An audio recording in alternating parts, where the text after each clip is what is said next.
Your grand total is $173.81. It's $168.47. 30% off detergent at $7.87. That's $2.36 for a total of $5.51. 15% off strawberries. That's 84 cents. 35% off canola oil at $7.88. $5.13 total. The ham expires tomorrow, so we get 40% off. That is $6.15. Yeah.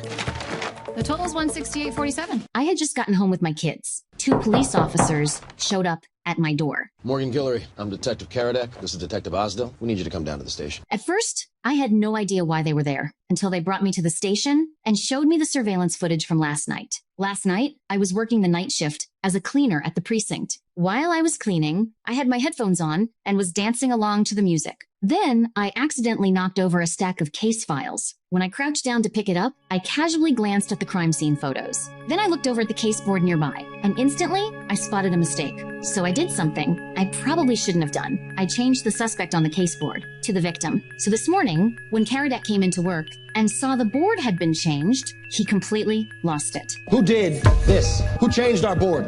Daphne, I want to know who did this.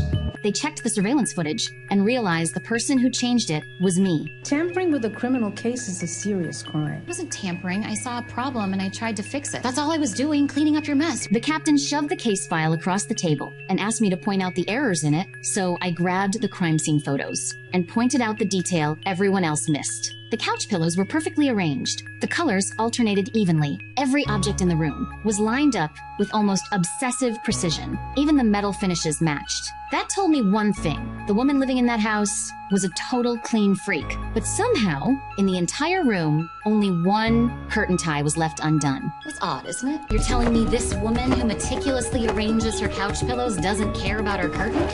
So the tie back must have been used for something else. Then I pointed at the leg of a chair in the photo. There were strands of hair and traces of glue stuck to it, which meant someone had been tied up with the curtain cord and taped to the chair. Since there are no marks on the victim's wrist, it wasn't him who was tied up, which means there was a third person. We have Lynette tied to the chair, victim on the ground, and our unknown bondage freak who was either kidnapped or bumped off Lynette.